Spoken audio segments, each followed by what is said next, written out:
आज आपल्या महाराष्ट्र राज्य वंजारी समाज साहित्य संमेलनाचा दुसरा साहित्य संमेलन आज आपल्या नगर जिल्ह्यामध्ये विशेषतः नगर शहरामध्ये संपन्न होत आहे। त्याकरता मंचावर उपस्थित असणारे प्रमुख पाहुणे म्हणून या ठिकाणी आशीर्वाद रूपी या ठिकाणी उपस्थित असणारे सुदर्शन महाराज शास्त्री, रवींद्र महाराज आव्हाड, त्याचप्रमाणे कार्यक्रमाला उपस्थित असणारे या राज्याचे या संमेलनाचे संघटनेचे प्रमुख सन्मान्य गणेशजी काडे साहेब, त्याचप्रमाणे कार्यक्रमाला उपस्थित असणारे डॉक्टर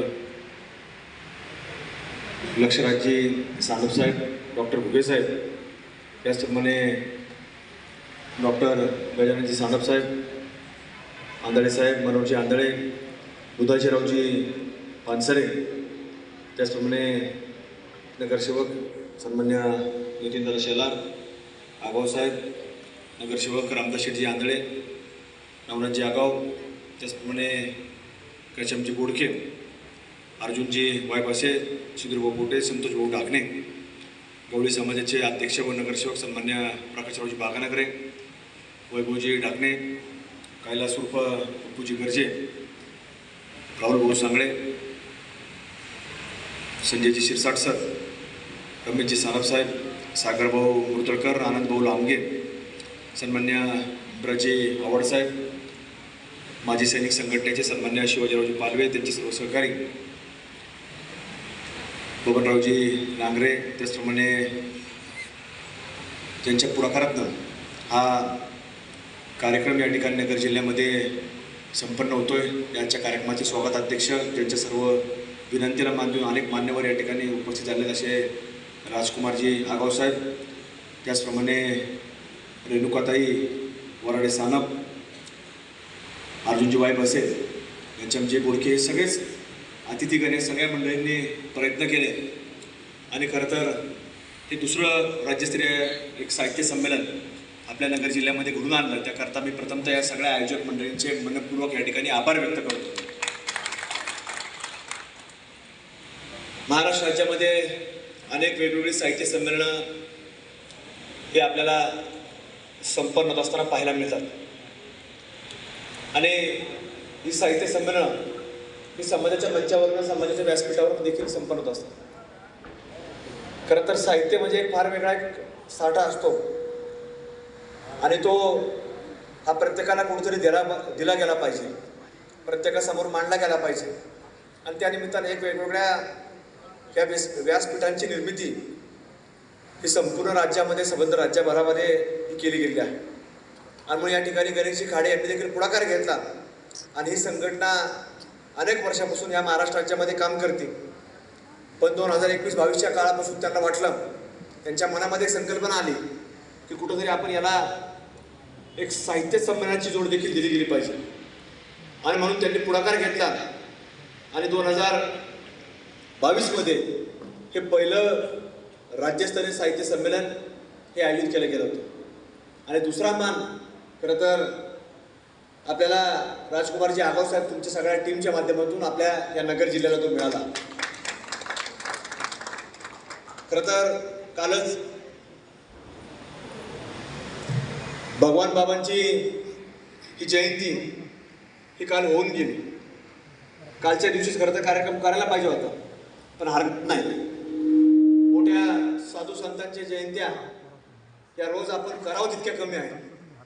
राजे महाराजांच्या जयंत्या जेवढ्या आपण करावं तितक्या कमी आहे, कारण की त्यांनी फार मोठं योगदान या मानव जातीला आणि महाराष्ट्र राज्याला दिलेलं आहे आणि म्हणून कुठेतरी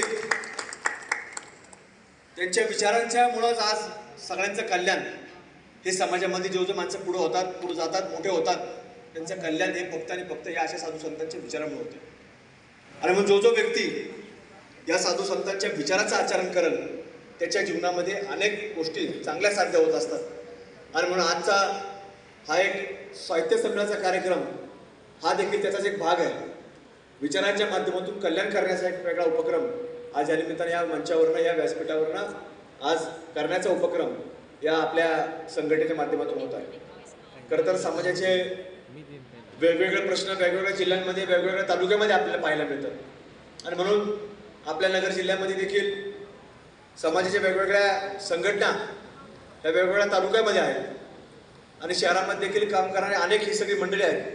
कुठलाही कोणाची अडीअडचण असेल त्यांच्या मदतीला धावून जाणं, त्यांच्या पाठीमागं उभं राहणं, त्यांच्या अडीअडचणीतून त्यांना मार्गक्रमण करून देणं, असं हे सातत्याने काम करणारी मंडळी आपल्याला या नगर शहरामध्ये देखील पाहायला मिळतात. आणि म्हणूनच कुठेतरी गणेशजी आपल्याला वाटलं की आता कुठेतरी नगर जिल्ह्यामध्ये विशेषतः नगर शहरामध्ये देखील कार्यक्रम झाला पाहिजे.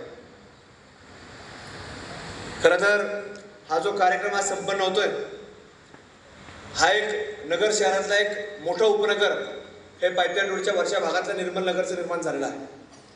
आणि निर्मल नगरकडे जाणारा हा जो काही प्रमुख रस्ता आहे श्रीराम चौक आणि संत नामदेव चौकातून पुढे येणारा, याला देखील मागच्या एक वर्ष 1.5 वर्षापूर्वीच या सगळ्यांची मागणी होती की स्वर्गवासीय गोपीनाथ मुंडे साहेबांचं नाव दिलं पाहिजे आणि तसा ठराव देखील महानगरपालिकेचा या ठिकाणी झालेला आहे.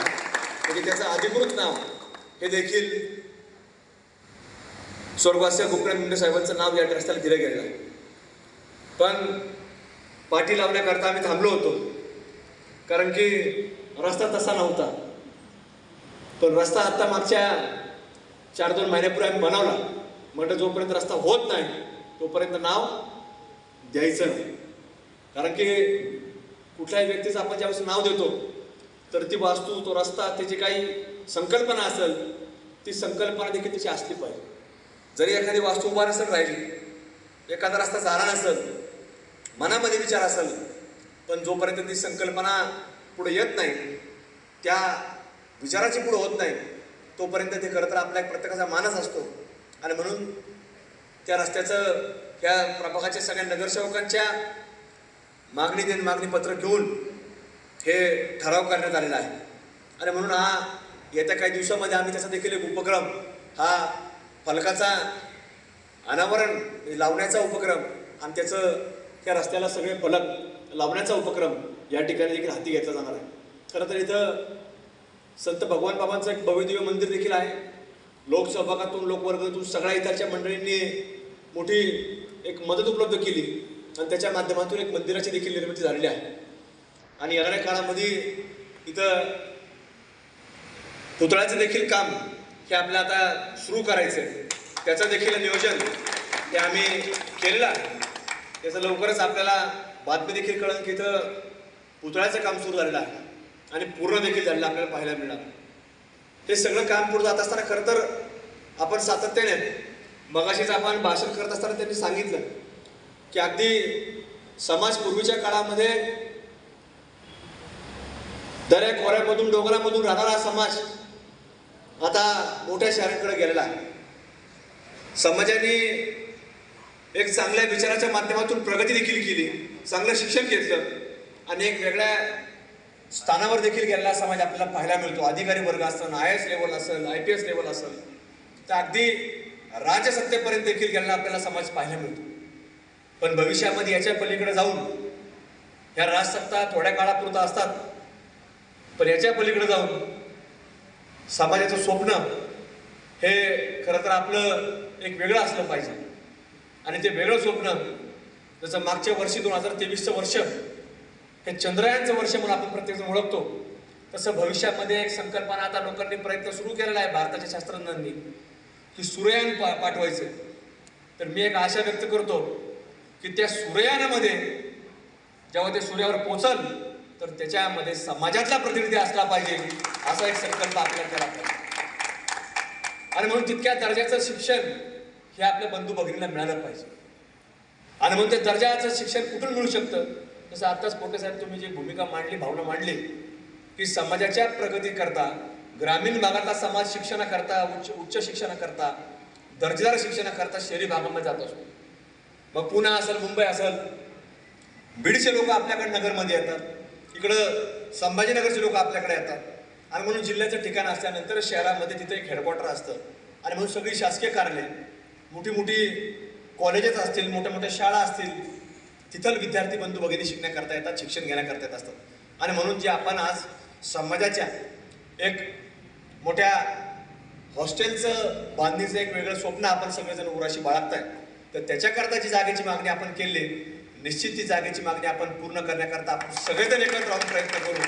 आणि समाजाचं जसं मी सांगितलं की ज्या ज्या वेळेला सूर्य येण्याचा प्रयत्न होईल त्या वेळेला आपला समाज त्या ठिकाणी असला पाहिजे.